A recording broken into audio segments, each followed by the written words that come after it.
আসসালামু আলাইকুম এভরিওয়ান। আশা করি সবাই অনেক বেশি ভালো আছেন। আজ আমি আপনাদের গুঁড়া দুধের একটি মিষ্টি রেসিপি করে দেখাবো। মিষ্টিটির নাম হলো ক্ষীরমোহন মিষ্টি বা অনেক জায়গায় একে মোহনভোগ বলে থাকে।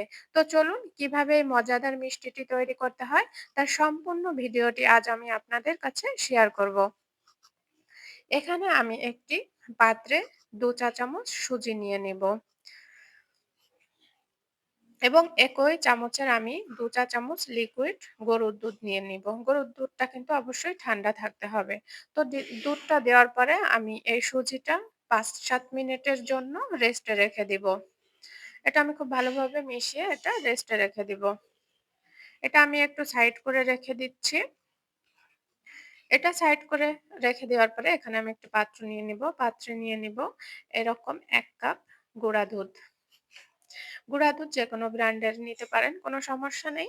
এবং এখানে এড করে দিব ২ চা চামচ ময়দা। এখন এড করে দিব ১/২ চা চামচ বেকিং পাউডার। তো উপকরণগুলো দেওয়ার পরে এখানে আমার অলরেডি ৭-৮ মিনিট হয়ে গেছে। এরপরে দেখতেই পারছেন সুজিটা কতটা ফুলে উঠছে। এ পর্যায়ে এখানে আমি এই সুজিটা এড করে দিব। সুজিটা দেওয়ার পরে সবগুলো উপকরণ খুব ভালোভাবে মিক্সিং করে নিব। খুব আলতোভাবে আমি উপকরণগুলো মিক্সিং করে নিতে হবে যেন কোথাও কোনো দলা পেকে না থাকে। এভাবে মিক্সিং করার পরে এখানে আমি আ গরুর লিকুইড দুধটা অল্প, অল্প করে দিয়ে সুন্দর একটা ডো তৈরি করে নিব গুঁড়া দুধের। একবারে অনেক দুধ দিতে যাবেন না। তাতে করে আ গুঁড়া দুধের ডোটা কিন্তু নরম হয়ে যেতে পারে। তো অল্প, অল্প করে দুধটা দিয়ে আমি খুব ভালোভাবে এখানে ডোটা তৈরি করে নিব এবং লাস্টে আমি অবশ্যই বলে দিব যে এখানে কতটুকু লিকুইড দুধ লেগেছে। তো এভাবে দুধটা দিয়ে আমি সুন্দর করে এরকম একটা বাইন্ডিং তৈরি করে নিব।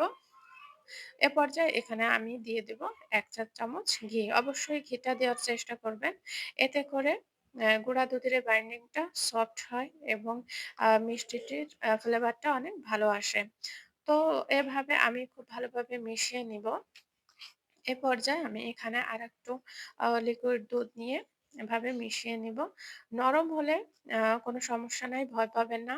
এটা কিছুক্ষণ রেস্টে রেখে দিলে শক্ত হয়ে যাবে। এখানে আমার ৪ চা চামচের মতো লিকুইড গরুর দুধ লেগেছে। মেজারমেন্ট গুলো অবশ্যই কিন্তু ভালো করে মনে রাখবেন। এখন আমি ডোটা ৭-৮ মিনিটের জন্য এভাবে রেখে দিয়েছি। ৭-৮ মিনিট পরে আ দেখতেই পারছেন যে কতটা হার্ড হয়ে গেছে এবং এ পর্যায়ে ডোটা তৈরি হয়ে গেলে এটা মিষ্টি তৈরির জন্য পারফেক্ট একটা ডো হয়েছে। এখানে আমি মিষ্টিটা তৈরি করার জন্য হাতে একটু ঘি এভাবে ম্যাসাজ করে নিব।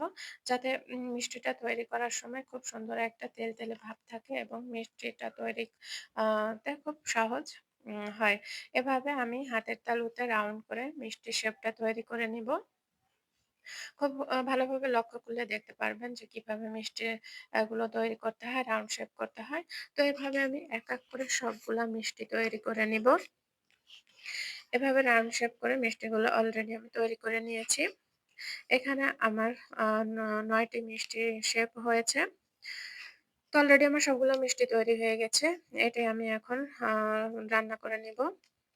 তো এখানে আমি কড়াইতে পরিমাণ মতো তেল নিয়েছি এবং কড়াইয়ের তেলটা কিন্তু আমি সম্পূর্ণ লো হিটে গরম করে নিয়েছি। হাই হিটে গরম করা যাবে না। ধৈর্য সহকারে লো হিটে গরম করে মিষ্টিটা দিতে হবে। তেলটা কিন্তু একেবারে লো হিটে গরম করে নিতে হবে। যখন হালকা গরম হবে তখন কিন্তু মিষ্টিটা দিয়ে দিতে হবে।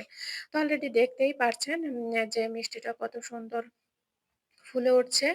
আম তো এভাবে মিষ্টিটা ধৈর্য সহকারে একেবারে লো হিটে আস্তে, আস্তে ভেজে নিতে হবে পছন্দ মতো কালার না আসা পর্যন্ত। যখন এরকম একটা কালার চলে আসবে তখন বুঝে নিবেন যে মিষ্টিটার কালার পারফেক্ট লেভেলে চলে আসছে। তো এই পর্যায়ে আমি মিষ্টিটা তুলে নিব। কেননা যখন এরকম কালার আসবে আ আ শিরায় দিয়ে দিলে কালারটা আরেকটু ডিপ আসবে। তো মিষ্টিটা এখানে আমি ঠান্ডা করার জন্য অলরেডি রেখে দিব। এবং এটি ঠান্ডা হতে, হতে আমি মিষ্টি শিরাটা তৈরি করে নিব। এখানে মিষ্টি শিরা তৈরি করার জন্য নিয়েছি ১ কাপ চিনি এবং নিয়ে নিব একই পরিমাপের ১ কাপ পানি। দেওয়ার পরে শিরাটা আমি নেড়েচেড়ে হাইটে একটু গরম করে নিয়ে তারপরে মিডিয়ামে রেখে দিব।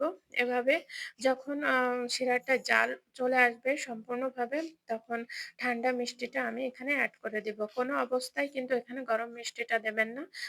তাহলে কিন্তু এখানে তাহলে কিন্তু এখানে মিষ্টিটা চুপসে যাবে। তো এভাবে দেওয়ার পরে আমি ঢাকনাটা দিয়ে প্যানটি ১০ মিনিটের জন্য ঢেকে দিব। কোনোভাবে কিন্তু ১০ মিনিটের ভিতর ঢাকনা উঠানো যাবে না। মাঝে, মাঝে এরকম করে নেড়ে দিতে হবে মিষ্টিটা। তো ১০ মিনিট পরে আমি আপনাদের ঢাকনাটা তুলে দেখাবো যে মিষ্টির লেভেলটা কেমন হয়েছে। ১০ মিনিট পরে আমি ঢাকনাটা তুলে নিয়েছি। দেখতেই পারছেন মিষ্টি কতটা সফট হয়ে এবং ফুলে গেছে। খুব একটা স্পঞ্জিং ভাব চলে আসছে। সফট লেভেলে চলে আসছে মিষ্টিটা। তো এ পর্যায়ে আমার মিষ্টিটা পারফেক্টলি রান্না করা হয়ে গেছে। তো এ পর্যায়ে মিষ্টিটা রান্না হয়ে গেলে আমি এই মিষ্টিটা ২ ঘন্টার জন্য রেখে দিব।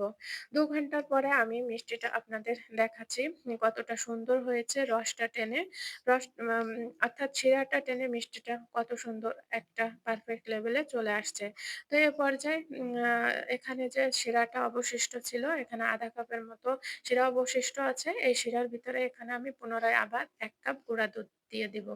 এখানে অনেকটা শক্ত মনে হচ্ছে কিন্তু এটা জাল দিতে, দিতে কিন্তু আস্তে, আস্তে একটা আ নরম পর্যায়ে চলে আসবে। তো এ পর্যায়ে এখানে আমি এড করে দিব ২ চা চামচ ঘি। ঘিটা দিলে মিষ্টির লেভেলটা ভালো থাকে এবং ফ্লেভারটা অনেক সুন্দর আসে। তো ঘিটা দেওয়ার পরে আমি আবারও খুব সুন্দর করে নেড়ে-চেড়ে মিশিয়ে নিব এবং সুন্দর একটা বাইন্ডিং তৈরি করে নিব। দেখতেই পারছেন যে মিষ্টির লেয়ারটা কতটা হার্ড অবস্থায় চলে আসছে। এই মিষ্টির লেয়ারটা কিন্তু বেশি হার্ড করে তৈরি করা যাবে না। যখন এরকম আঠালো পর্যায়ে চলে আসবে তখন এখানে আমি এড করে দিব আরো ১ চা চামচ ঘি। এই ঘিটা কিন্তু লাস্ট পর্যায়ে এড করতে হবে নামানোর আগে। এতে করে আ মিষ্টির লেয়ারটা খুব একটা সফট লেভেলে চলে আসে এবং খুব স্মুথ হয়।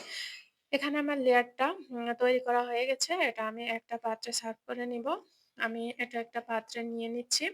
অবশ্যই কিন্তু একটু নরম থাকতে মিষ্টির লেয়ারটা নামিয়ে নিতে হবে। তা না হলে শক্ত হলে কিন্তু মিষ্টির গায়ে লেয়ারটা সেট করা যাবে না। তো হাতে যতটা গরম সহ্য হয় আ ততটুক লেভেলে আ মিষ্টির লেয়ারটা নিয়ে মিষ্টির গায়ে লেয়ারটা সেট করে দিতে হবে। অলরেডি এখানে আমার তৈরি করা একটি মিষ্টি নিয়েছি এবং এই মিষ্টির লেয়ারটা আ একটু রুটির সাইজ করে তৈরি করে নিব। এরকম করে তৈরি করে নিব। অবশ্যই খেয়াল রাখবেন যাতে গরম থাকা অবস্থায় লেয়ারটা দেওয়ার চেষ্টা করবেন। শক্ত হলে কিন্তু পরে দিতে পারবেন না। তো হাতে যতটুকু গরম সয় ততটুকু অবস্থায় লেয়ারটা তৈরি করে নিবেন।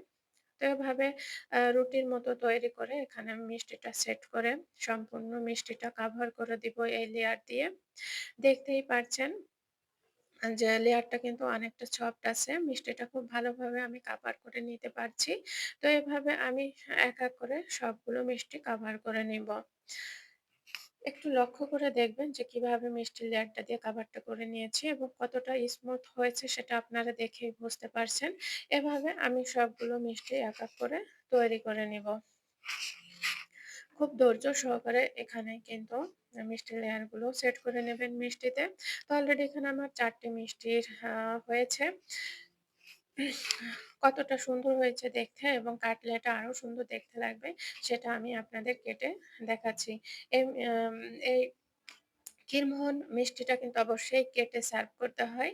তো এটা আমি এখন কেটে আপনাদের সার্ভ করে দেখাচ্ছি। তো এভাবে চাকু দিয়ে আস্তে, আস্তে কাটার চেষ্টা করবেন। তো অলরেডি কিন্তু আমি মিষ্টিটা কেটে নিয়েছি। দেখতেই পাচ্ছেন যে মিষ্টির চারপাশের লেয়ারটা কতটা সফট হয়ে কতটা সুন্দর হয়েছে। অলরেডি কিন্তু আমি সবগুলো মিষ্টি এভাবে কেটে নিয়েছি।